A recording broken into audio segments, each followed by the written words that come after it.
Hey everybody, I am John Maple and welcome to another JW Review live stream. Before we get started with our guest today, I just want to thank everyone for all the support and for the likes and for the subscriptions and everything. You guys are super awesome. Special shout out to my patrons, Vicky RJ, Apostate Sarah, and Aaron Bolt. So thank you guys so much, and thanks to everyone else who's watching. I hope you guys are enjoying my content. And now, let us move on to our guest for the day. Let us bring out Alicia from Eve 2.0. Hey, How are you? I'm doing good. How are you? I am doing good as well. So, why don't we get started right off the bat? I'm going to be talking a little bit about your ExJW story. After that, we'll talk a little bit about life after Watchtower, and then we'll do an audience Q&A. So, your ExJW story. I remember hearing that from your story's already on your channel, but I remember hearing that you're fourth generation, I believe. Yes, yeah, I think that's the correct term for it. I kind of get lost in all of it, but yeah, my great grandparents were in it, and then my grandparents were born in it, and then my parents were born in it, and then I was born in it. So yeah, okay, yeah, four. That's a lot of generations. I'm third Yeah, generation myself. And yeah, I the remember generations get hearing, confusing. right, the generations actually overlap. I'm not sure if you're aware, Right. but it's like, yeah.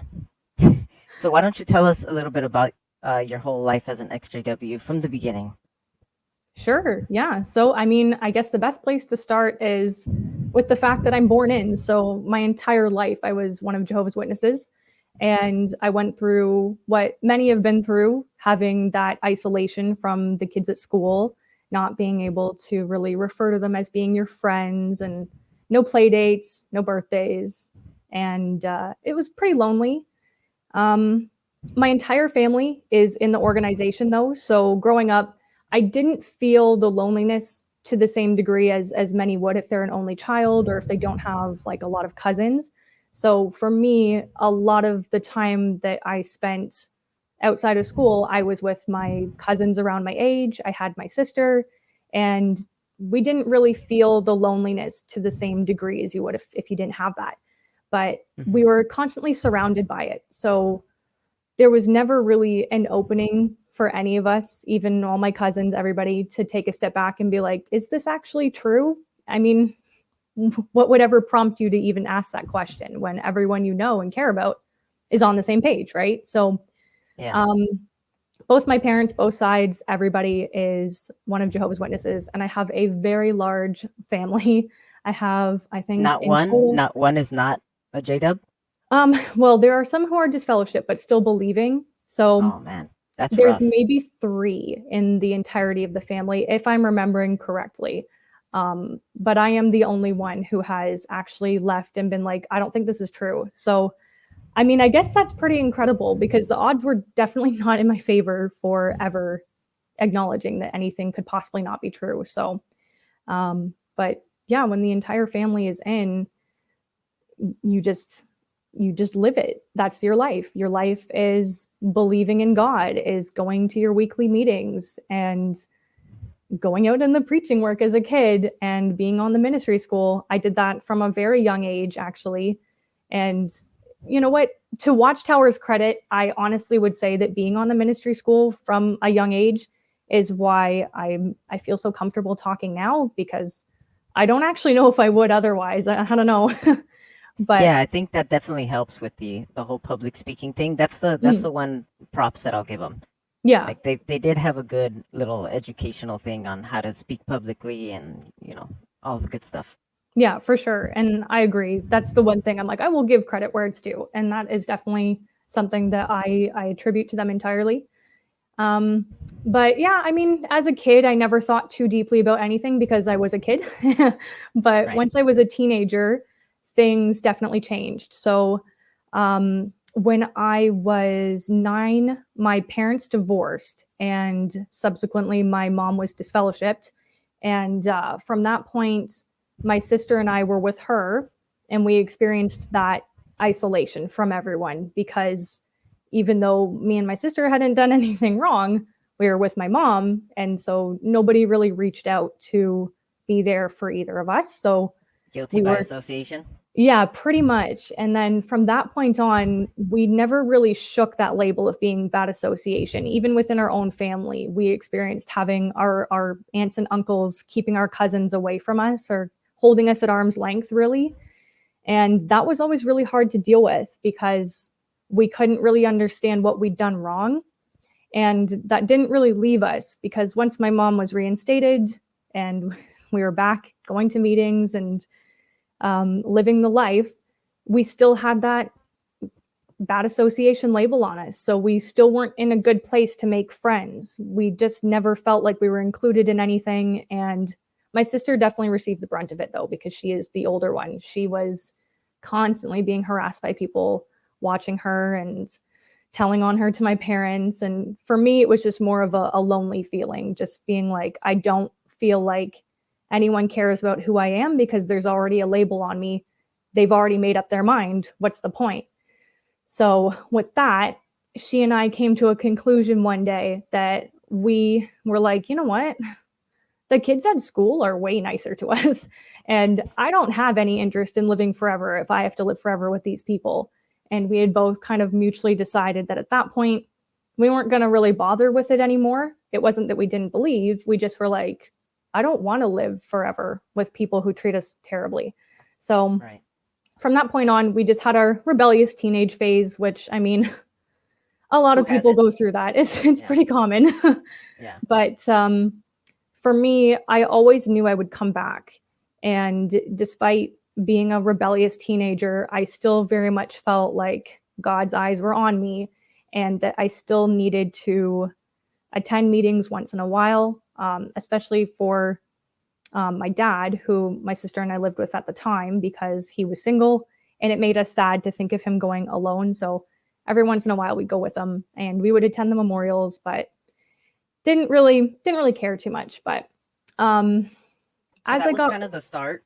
yeah, What got you started on your journey out was essentially just the way you were treated because of your mom's disfellowshipping. yeah, it was definitely yeah, it's definitely a piece that stayed with me, that's for sure.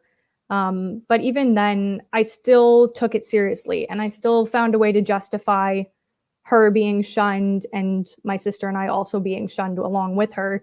We still found a way to justify that with the same kind of things that you hear Jehovah's Witnesses say today, where it's a loving arrangement. It's to protect everybody, right? The But mental gymnastics. yeah, exactly. And I think about the consequences of that now, and it really didn't do much to protect my sister and I. We both have suffered greatly because of that. So, but as I got older, I was really becoming, I guess, dissatisfied with my life. I just felt like I was never going to be successful if I didn't go back to the organization, and I would never be happy. So, around the end of my high school career, I would have been almost finished my grade 12 year. I had I had attended the memorial, and then there was a special talk a week later, and the talk was about returning to Jehovah, of course, right? Of So course. I was very much impacted by that talk. I remember walking out of the Kingdom Hall and crying because I just felt so guilty. And I was like, I have to go back, but I don't know how. I still have to finish high school. What am I going to do? And I walked out of that Kingdom Hall with 1 Corinthians 10 and 13 stuck in my head. And I've mentioned this before, but that scripture was really, really meaningful to me because it promised that you wouldn't be tempted beyond what you can bear and that God would make the way out for you. So I was like, okay, like it seems like an impossible situation for me to get away from my negative, I guess, life as a worldly witness, but it must be possible. God will make a way. So I had my eyes open for that. And about a week later, things just kind of came to a head living at my dad's house and my sister and I growing apart as we both were in our angsty teenage years. And I was like, you know what? This is God telling me to come back. I'm going to go back. And I did. I didn't even finish high school. I just packed up my stuff and I left the next day. And I was like, everything's going to be okay. I felt this like overwhelming calm that everything was going to be fine. And I took that as God's blessing. And I used that story for like my entire career as a witness, telling people like God reached out his hand to me. He wanted me to come back. And looking back now, I'm like, no, I kind of really caused the calamity that befell me at that time.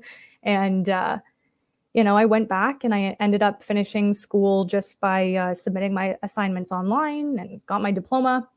And from there, I was like, I am going to be a witness. And I started a Bible study right away. And I ended up getting baptized about a year later. So I would have How been. old were you when you got baptized? I would have just turned 19. It was June 8th of 2013. So Okay, still yeah. kind of late. Yeah. Like me, I got baptized at 21, and Yeah, 19 so is you still get kind it. of, yeah. So you're kind of pushing it. I don't know, maybe not a good example in the congregation, huh? I know. Well, the thing is, I hear a lot of people talk about how you get that pressure to get baptized young. And I had that pressure because I was definitely asking about it. Even in that time where I felt really discouraged by how I was being treated by people, I felt like that was the thing to do. But fortunately, my parents were like, probably not a good idea. And I didn't. So that's good because that wouldn't have fared well for me. But I thought because I was 18, turning 19 at the time, that I was in a good place to make a decision like that. I thought, old enough to vote, I've got a good head on my shoulders. I know who I am. I am seeking out what is true, not just what I want to be true. I was so convinced that what I had was true and that I had done the work necessary to prove it to myself. And, it wasn't until years later that I reflect and I'm like, I didn't know anything. There was a lot of things that came up later that I was Yeah. like, I didn't know that. And but I became a full-fledged Jehovah's Witness. I was baptized and I Did was you have very any happy. privileges, any responsibilities in the congregation? Yep. Yeah. So I was on the ministry school and I gave talks constantly because I was quite good at it. Not to toot my own horn, but I was pretty good at it. And I would get requests a lot if they needed a fill in. So I was up on the platform a lot. I gave a lot of comments all the time. I was very, very active in the congregation. And then it wasn't that long after I got baptized that I wanted to auxiliary pioneer. I didn't think I could ever regular pioneer because I was like, that is way too much work. I can't. But I thought I can auxiliary. And so I started to do that off and on, not every single month because it's exhausting. Even to auxiliary pioneer, it's exhausting. Even when they And lowered it to 30 hours, I yeah, still found it it's very still a exhausting. lot. I Yeah. don't know about you, but I hated preaching. I hated it. Yeah, I I didn't would really like it either. I would use my insomnia as an excuse all the Yep. time. Oh, I'm sorry, I couldn't get up for service. I just didn't sleep well. Yeah, no, that I would sleep in a lot of Saturday mornings. I preferred my weekday service. I liked going out when I knew people wouldn't be home. I liked phone witnessing. And I definitely did my due diligence to try to not have to take all the doors. And Did you say you liked phone witnessing? I did. I actually really liked phone witnessing. It was super easy because you have all of your things out in front of you. You can literally write yourself a script. You don't even have to think. And I was Huh. like, I like that. And the worst they can do is hang up the phone. So, nobody can send their dog after me. So I felt safe, I guess. In my congregation, whenever they organized phone witnessing, it was always super awkward. It was one telephone in the middle of the table, and then just everyone around. It looked like a table read from like a TV show, Mhm. except everyone's just quiet listening to your phone call. So it was the worst. I hated it. Yes. Well, I experienced that kind of phone witnessing, but I actually had a small group of us. There was 4 or 5 of us who would do it at a sister's house. And I think she had 2 phones, if I'm remembering correctly. Maybe not. Maybe it was 1. I don't know. But, we were a small group and we had like coffee and snacks. And because there was only a few of us, you weren't waiting forever for your turn on the phone. And it was really nice. And to this day, I really enjoyed that experience just for the fellowship. And Yeah, but I experienced what you experienced, where everyone would sit around a table in the library at the Kingdom Hall and pass just around the stare at phone. you. And nobody was really doing anything, but everyone was counting their time. And this is a thing that I always felt was super weird because I was really weird about counting my time. Like, I did not want to count a second of time that I wasn't doing something. And then I'd meet these regular pioneers who would be like, you can start counting your time as soon as you get to the field, right? You can count your time even if they're not home. And you're like, I was like, you can count time for not doing stuff. Like, I learned the phrase drive-by witnessing, where you could drive by your return visit's house, see if their car's there, and if it's not, then that Yeah. counts. I was like, what? One of my elders was even worse. He once told me that as soon as your heart is prepared to go out for service, let's say I'm, getting dressed, putting on my suit and tie at home, getting ready for service. As soon as my heart is prepared, I can start counting the time. It's like, what the hell is that? That's some sneaky time counting. As soon as your heart is prepared. That's hilarious. Yeah, it's ridiculous. I like that. Oh my God. Yeah, you would be able to count an awful lot of time. You would be an exemplary Christian. But oh my God. Now, Yeah. in your drive-by witnessing, would you throw out Watchtower magazines at people? No. I mean, that's what it sounds like, but it's not. Sometimes, if you're like, this was more the regular pioneers thing. People who are auxiliary pioneers like me, we were a little more relaxed, but regular pioneers have a quota to meet. So I can't really blame them for trying to cut corners, but some of it I was like, come on, guys, this is a bit much, right? But sometimes they would stop at bus stops and talk to people, which I never did. I just was like, I can't. I remember being a young person standing at the bus stop, and the last thing I wanted was somebody coming up to me and asking me for my opinion on whether or not we'll ever see peace. Like, that's the last thing I'm thinking about, right? Like, not a good time to have a conversation. So it was not my thing, but preaching was always hard. I didn't like it, but I did try to make it as easy as possible. And I didn't convert anybody though. So, there's that. That's good. Yeah. But auxiliary pioneering also brought me to need grading. So I ended up going to Costa Rica. I went twice and absolutely loved it. And to this day, phenomenal experience. Absolutely loved it. Despite the fact that I was in a cult, I really enjoyed the experience. It was fun to meet small people. detail. Yeah. The rest was great though. Awesome food, beautiful country. I met some really great people, and I had some really, really great memorable experiences. So, I'll give credit where it's due. And that was definitely something that for the rest of my life, I'll always remember as a positive. But of course, as these things go, eventually things started to spiral downhill. And I started to become very depressed. And of course, my meeting attendance started to suffer once that happened. And I began to listen in on the phones because that was a thing you could do. I know that not everybody was aware that you could do that. I've had people say, oh, I couldn't do that. But yeah, it was a thing I could do. I could just call in. You talk to some ministerial servant who was in charge of getting phones that day, and they'd hook you up and listen in. But that was still frowned upon if you did that, because you weren't there. You weren't with God's Spirit in the Kingdom Hall, right? So that made me bad association eventually, because I wasn't physically there with my brothers and sisters. So therefore, I must not have God's Spirit, and the dominoes start to fall. And now it's tuning in from home all the time. And now you're looked, they frown upon you if you don't have your camera on. Yeah, now people are tuning into their meetings wearing a nice top and pajama bottoms, and I'm like, are you kidding me? But I would have killed for that back then. But that was the state I was in, and it was progressively getting worse. It was not getting any better.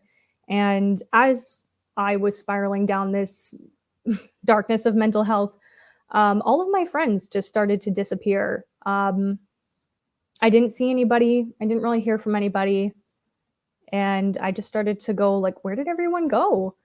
I'm still here. I still care. I'm not feeling too good. And it would be really great if somebody would pop by or call me, say something nice, but it just wasn't happening. So I've talked about it before, but of course, at this time, I reached a point where I couldn't even get out of my bed. I wasn't even getting up and wandering my house anymore. I was just in my room. And I was really, really suffering. And in that point, all you can do is pray. And I did. I prayed constantly. And I was like, Jehovah, like, if you could send somebody to me to like come to my door or call me on the phone, send me a text. That was where it started. Like, just send someone to me. And then there was a knock on your door. Nope, there No, wasn't. no knock on your door. No. And then I was like, okay, maybe I'm asking too much. So then I refined my prayers and I said, Jehovah, if there's something in this week's Watchtower, maybe somebody will say something in a comment when I'm listening on the phone. I'm going to read my day's text. Maybe there'll be something there. I'm looking for your answer. If anything at all to encourage me and make me feel like I can just like get out of bed today, I will take that as an answer to my prayer. And again, didn't happen. So then eventually my prayers became, Jehovah, if there's anything at all, like you created me, you know me inside out, you know what's going to get me out of bed. I don't even know. Just give me something, anything at all that you think I will recognize as you saying, Alicia, I still love you and I want you to get up. I will take that. I'll kick my ass out of bed and I will be at the next meeting. And that didn't happen either. So, of course, once I reached that point, I was like, okay, is anyone listening to these prayers?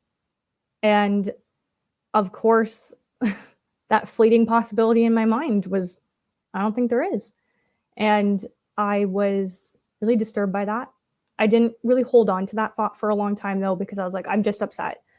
And my mom would tell me that the reason I wasn't seeing answers to my prayers was because I wasn't attending the Kingdom Hall. I wasn't giving Jehovah anything to bless. And I was like, I don't understand. We hear these experiences all the time about people about to end their life, and then suddenly two witnesses show up at the door, and I'm asking for just like some random person in the Kingdom Hall to say a comment that makes me feel welcome and wanted, and that's too much. I don't understand.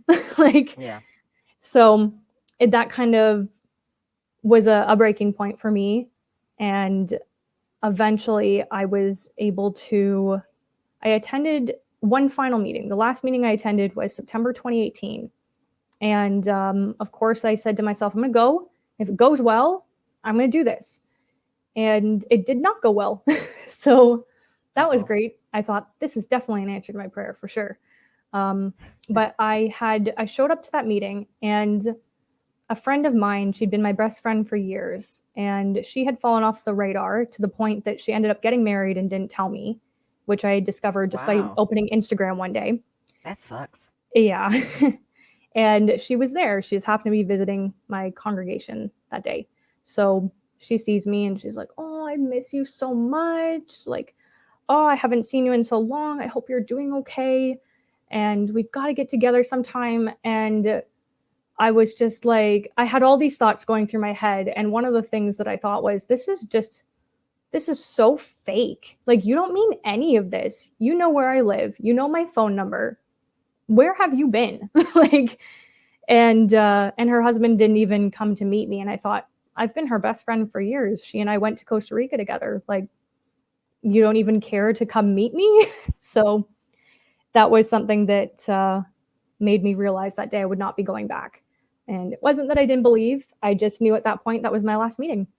And I still wasn't in a place that I would think I would ever question anything, but I was done with the organization. So your last meeting and what got you to leave was strictly due to like the way you were treated, and on top of that, the mental health that was behind it.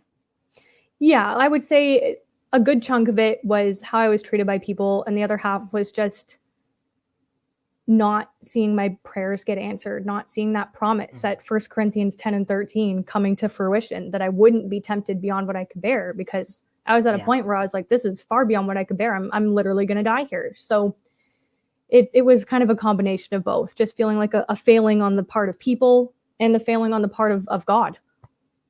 Okay. And at this point, when you had decided to leave, you were POMI for a while? Yes. Yeah. So I would not watch any apostate content.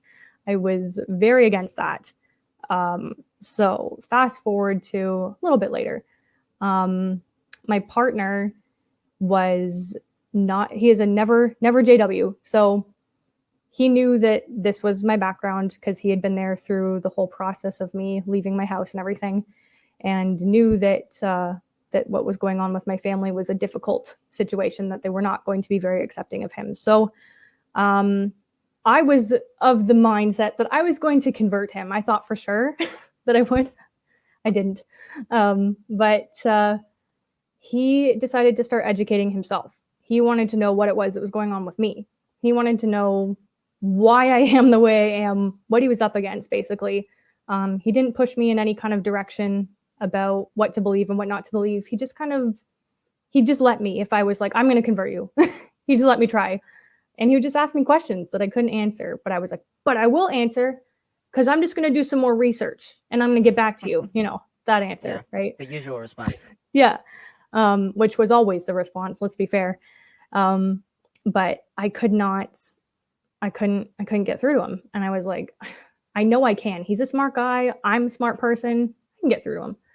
It wasn't happening. But I ended up watching flat earther debates on YouTube because I thought it was funny to watch sensible people who understand a bit about science debunking these completely irrational claims. I really enjoyed that. It was fun. And as I went down that rabbit hole, this one channel that I was watching ended up having a video come out where they had been challenged by a young earth creationist to like a debate between creation and evolution. And I was very skeptical. I didn't know if I wanted to watch that, if it'd be okay. And I was like, I don't know if I'm going to watch this video. And then I ended up watching it. I couldn't help myself because I really enjoyed the channel. And I was just really, really dumbfounded by how terrible the arguments were on the part of creation. But I still was justifying it with like, oh, if Jehovah's Witnesses were debating though, they'd have good answers. And so then from there, I started to watch more debates. And I just kept seeing these really terrible answers coming up from the creationist point of view. And I was just like, there's got to be something better than this. I still kept saying, if Jehovah's Witnesses were on that stage, they could definitely roast this guy. And so I was like, well, I'm going to do my due diligence and I'm going to look in the publications. I'm going to find the answers that they should be saying. And to my surprise, I did not find those answers. I found a lot of questions being used as facts, I guess.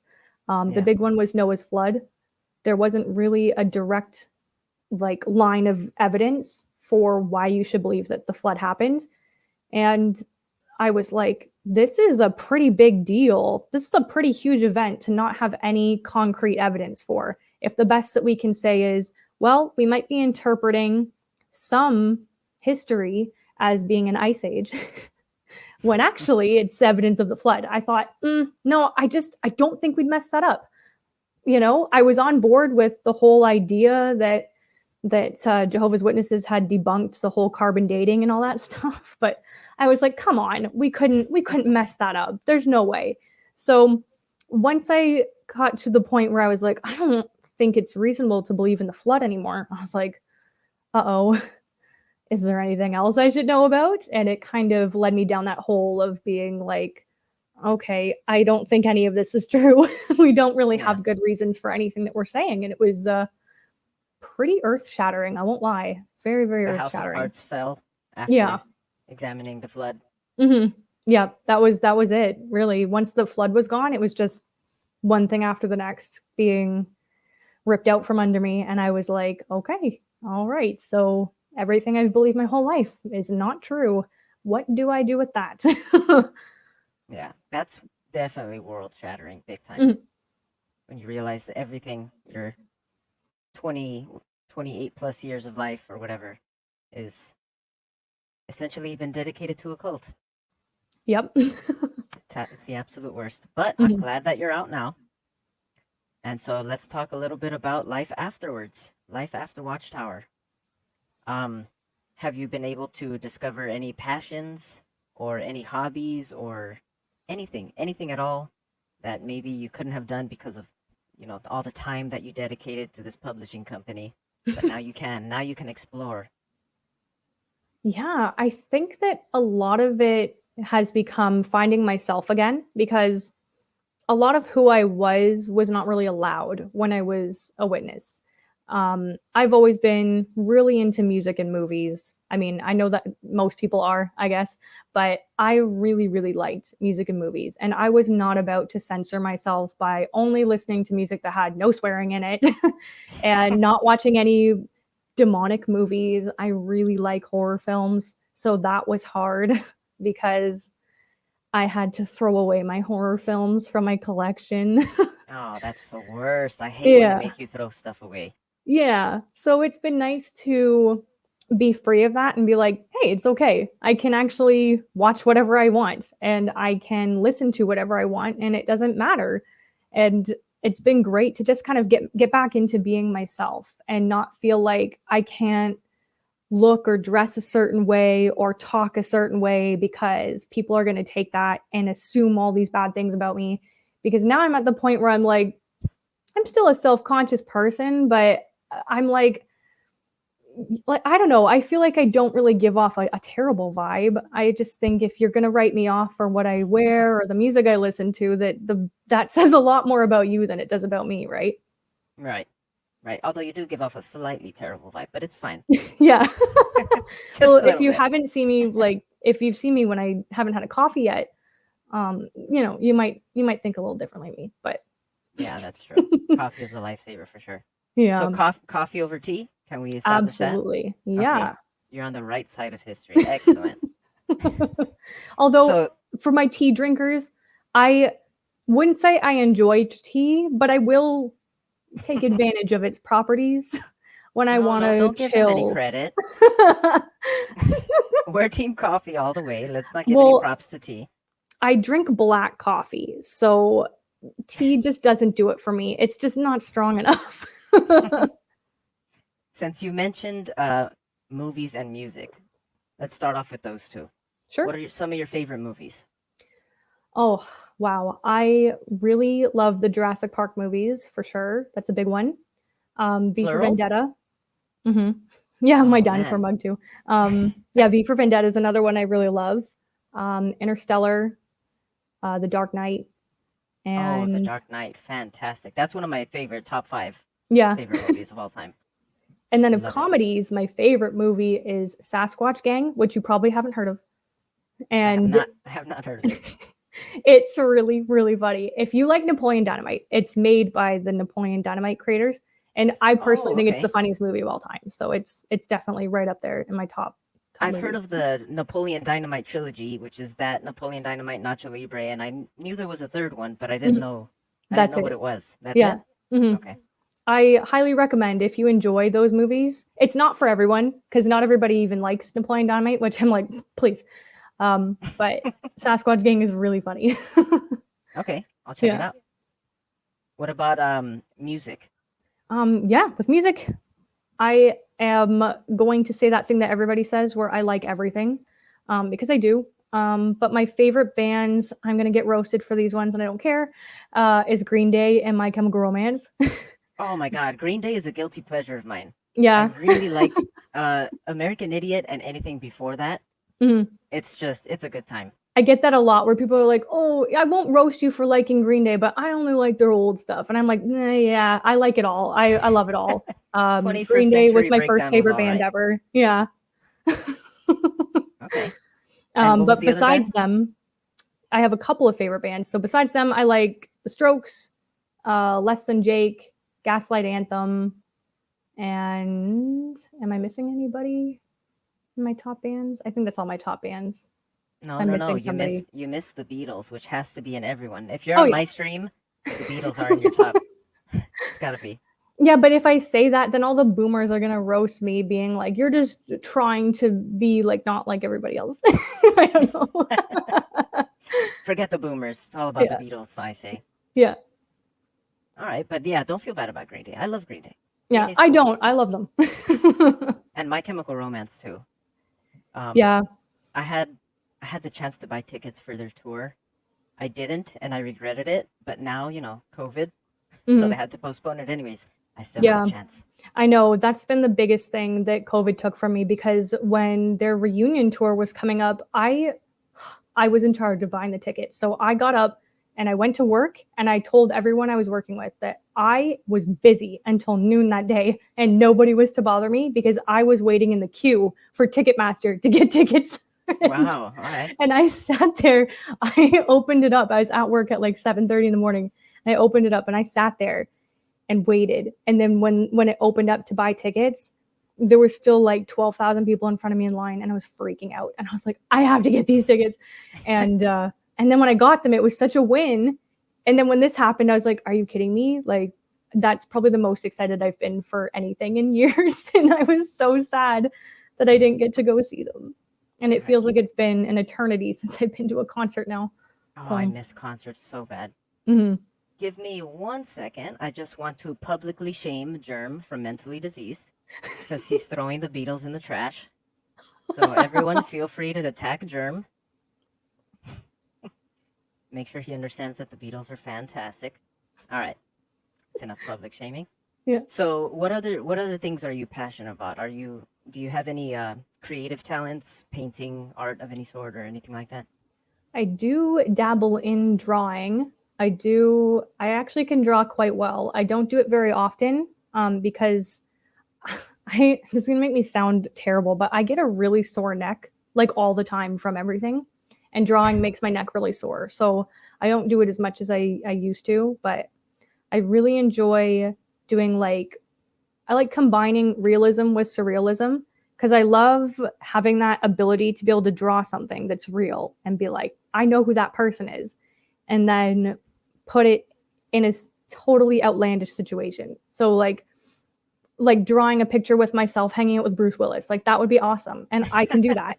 I love that. I love being able to do that. It's like having magic powers. That's awesome. Do you have this picture of you with Bruce Willis? Probably somewhere, probably in a box somewhere. A lot of my drawings are tucked away in boxes right now because, Okay. but yeah, I haven't done a ton of drawing in the past little while just because my neck gets so sore and I'm a big baby when it comes to having a sore neck. So Just wear a neck brace while you're painting or drawing. true. But yeah, that's probably my big one. If it comes to like personal talents, I can draw. I dabble in that. But I also really like, as far as my passions go right now, I am feeling quite passionate about being involved in the ExJW activism. I think it's really important. I think the more time that goes by and the more I see the damage it's done in my own life, the more I'm like, I really got to be part of this. I got to do something. So I definitely feel that spark of passion for that. But yeah, it's becoming really important to me. I like this, being able to engage and talk to people and be relatable in some way. So yeah, and it's a very important work because it just helps people. It's undeniable. There's so many people like on the Reddit and on Twitter that are brand new that are, you know, talking about their experiences, and it's all because of people like you and activists that help out. So thank you. well, thank you. You were here No, first. no. Thank you. You're much better at it than me, so. Oh, I don't know about that. Your intro is much cooler than mine. Let's be fair. Come on. All right. I'll take that compliment. All right. So, what do you say we move on to some audience question and answers? So, if you guys have any questions, oh, we got 20 people watching. I think that might be a record. All 20 people. If any of you have any questions for us or for Alicia specifically, feel free. Now is the time. I did want to apologize to Amanda because she asked if you draw or paint, and I didn't see it before, and but yeah, why don't you just repeat real quick your favorite, painting that you've done? Actually, Yeah. I have seen the painting that you have of a duck or a mallard or something. Is that something you made? No, that one is not a painting. That one's actually a photograph. It is a picture that my grandpa took and that I took after he died. I wanted that because my whole life growing up, he always really liked birds and he had like these wooden ducks in like a cabinet. And I really wanted that picture because he took it.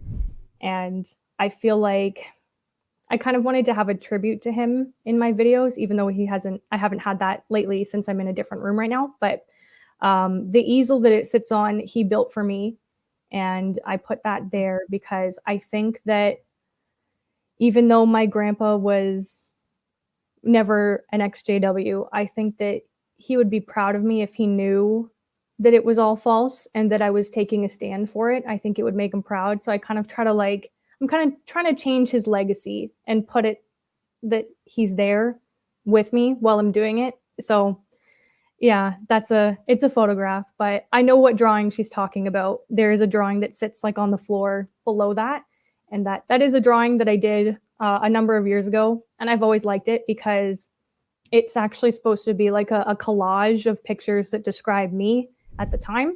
So it's kind of a snapshot into my head when I was like 17 or 18, and it's got a lot of pop culture references in it. I have a Joker in there. Bruce Willis is there. There's some You really Green love Day Bruce album art in Willis, huh? there. Yeah, I have had an obsession with Bruce Willis for a long time, but lately I've been disappointed in him because he's been being a bit of an anti-masker, and I'm not for that. So, but I still love him because Die Hard is definitely one of the best movies of all time. So, Okay, I I have have to a have a little confession. respect. I have a confession to make. I've never seen Die Hard. What? I All know. right, I'm leaving. No, not yet. I'm sorry. I watch it. I promise. I'll put it on my list. Yeah. Add it to your Christmas movies list. Come on. I hear it's a Christmas movie. We'll see. Mm. All It's right. good. I love it. It's exactly what you want if you want just like that action. You know those action movies from that era, right? From the 80s through the 90s where it's just Oh, like of course, yeah. the dialogue is terrible, but it's there's something about it. It's so good. I just love it. It's like poison, but I love It's like it. every Arnold Schwarzenegger movie, pretty much. Yeah, but we love them. Of course, yeah. Mm. All right. So Germ from Mentally Disease is asking, what is your favorite horror movie? Well, it's not Signs. Oh, throwing shade already. All right. I love it. My favorite horror movie is the first Saw movie. It is my favorite. I absolutely Yes. love that movie.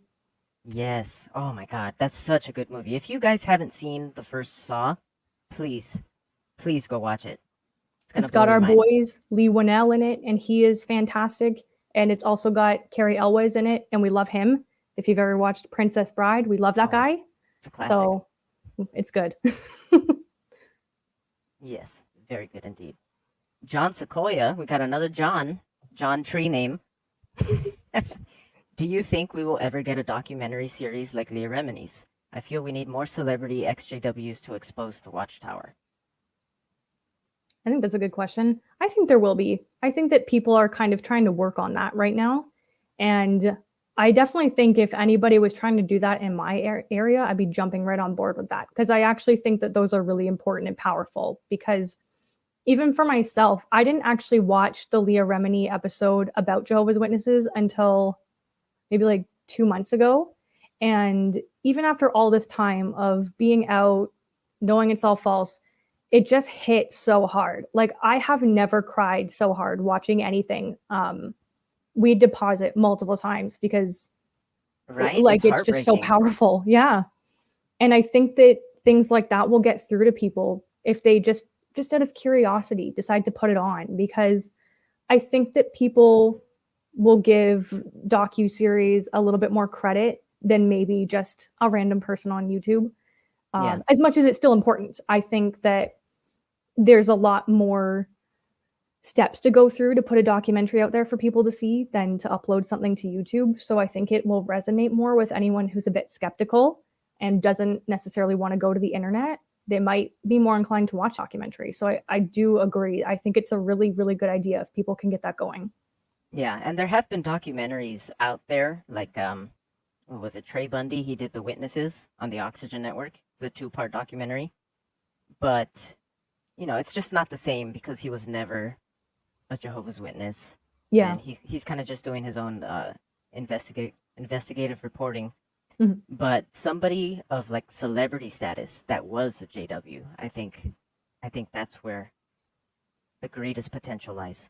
I'll try to become a celebrity and then I'll do it. Perfect. Yeah, just do Yeah. that as quickly as possible. Mhm.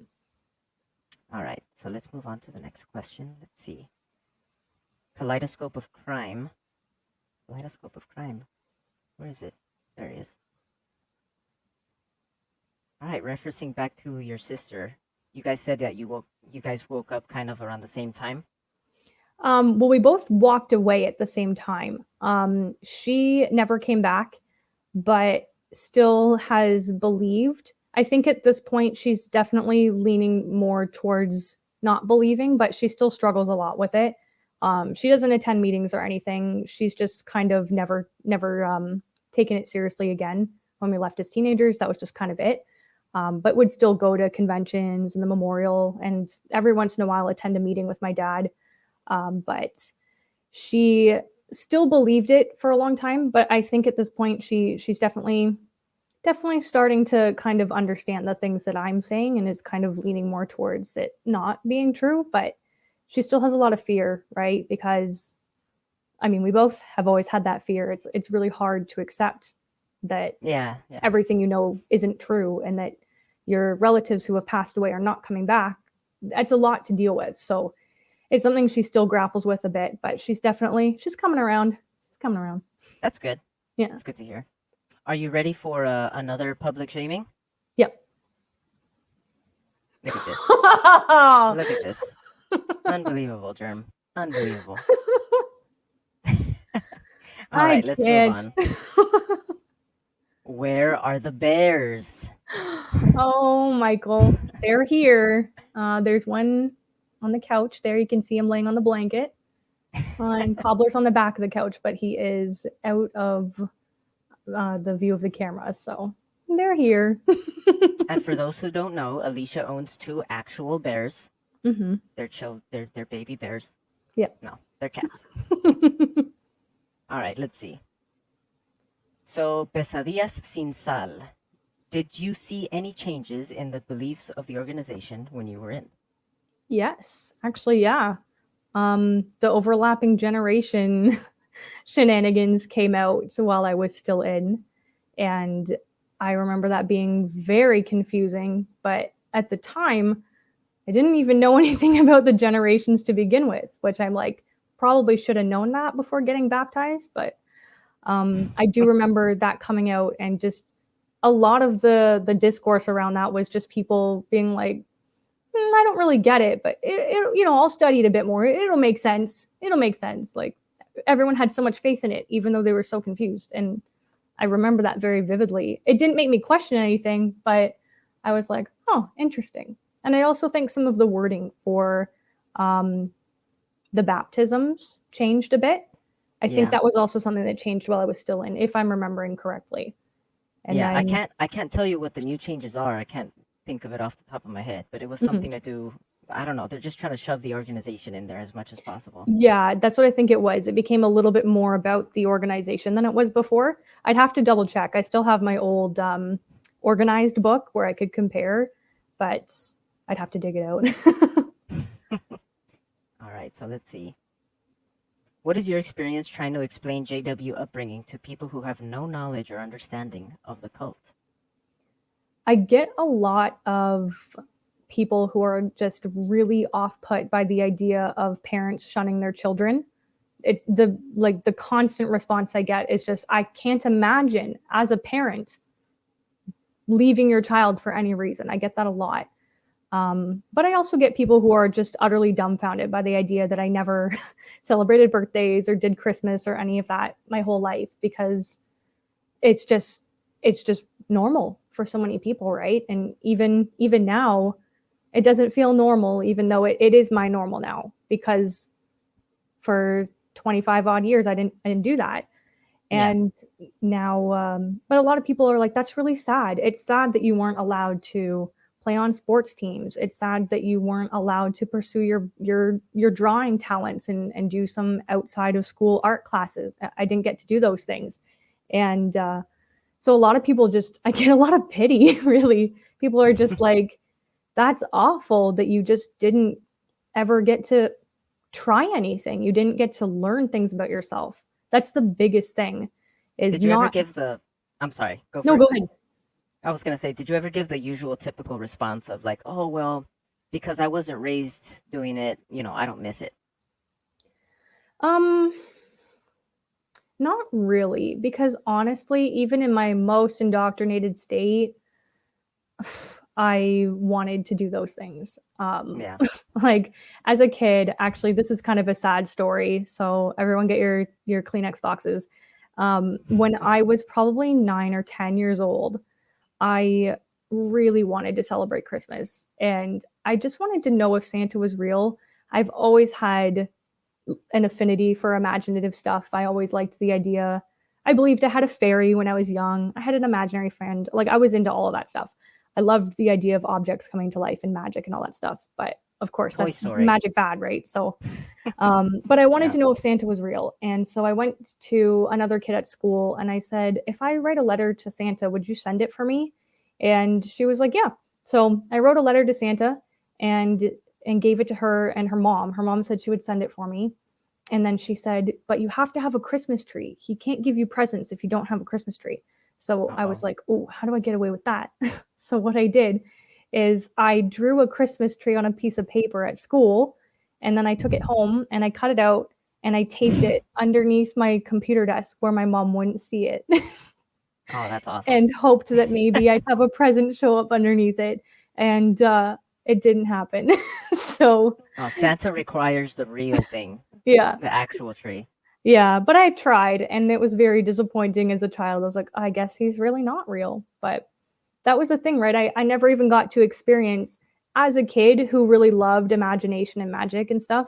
I never got to have that magic in my childhood, thinking that there was a Santa coming to bring me gifts, that there was an Easter bunny who was going to leave me chocolates everywhere or a tooth fairy. Like I never Yeah. got to have any kind of magic in my life. And I know a lot of people don't really care about that because they're like, "Oh, I don't want to lie to my kids."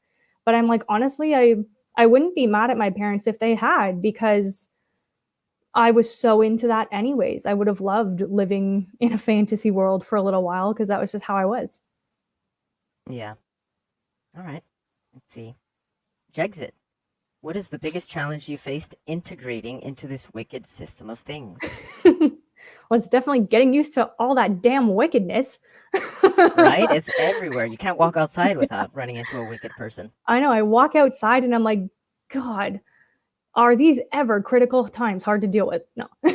Right? It's just someone in the corner having sex, someone else in the Yeah. other corner snorting Yeah. cocaine. It's horrible. Fornication raining down from the sky. It's terrible. But honestly, the biggest thing for me has been trying to figure out my own personal goals, especially when it comes to things like career.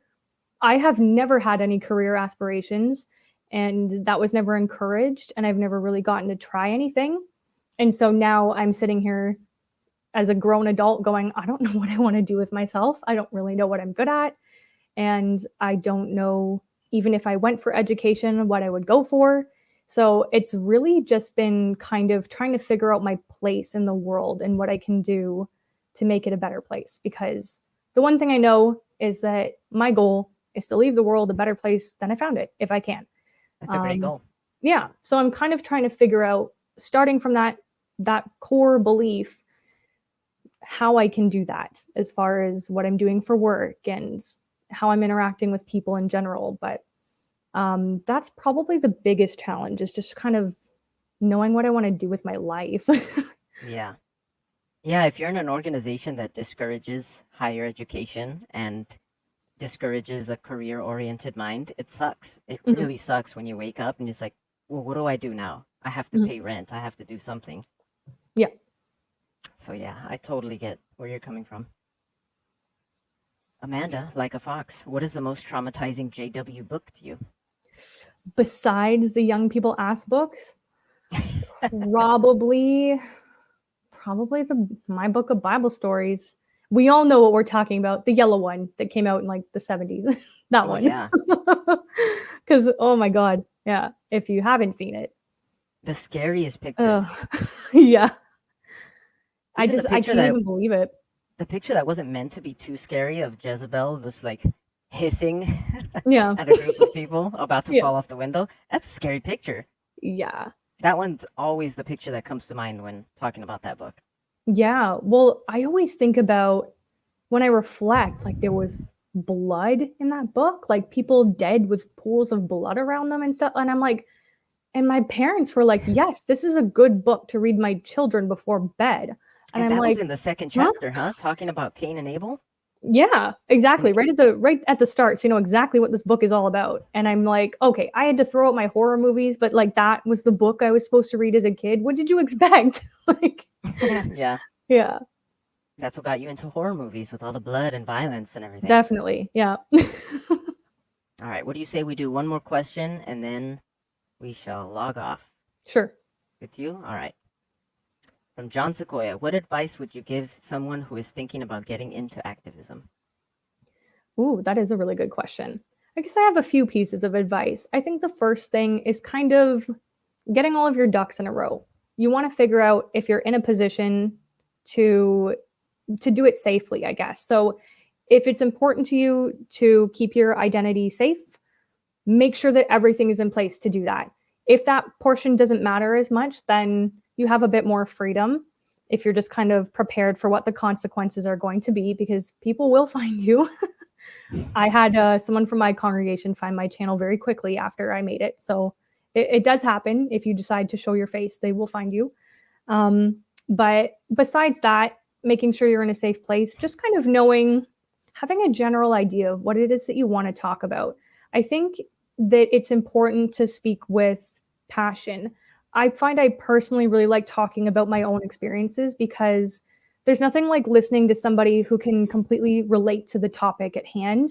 Whereas you can always tell if someone's talking about something that they know nothing about.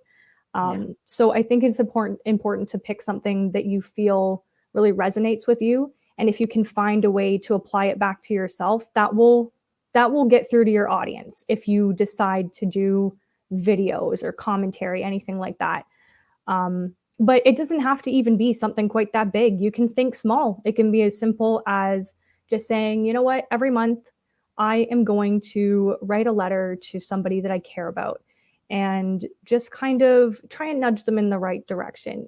Just remind them that I love them, and maybe share a news article. Even right now, I personally am trying to find a way that I can share the article about what just happened with Belgium with my family, in a way that will not get their defenses up right off the bat. But it's kind of hard because there's not really a way to frame that nicely.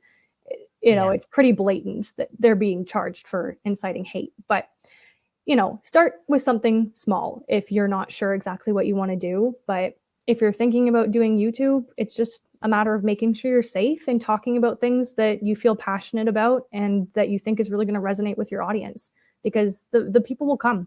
People will come. They care. They want to know. People are going to click on it. They're going to watch. Very true. Couldn't have said it better myself. Well, let's end this here. Thank you so much, Alicia, for coming on. It was great talking to you. Thank you for having me. This has been great. Yes, and thank you to all the viewers watching as well. People like me and Alicia wouldn't be able to do what we do if it wasn't for you guys and your support. So thank you guys so much. And we shall see you another time, I guess. Bye, everyone.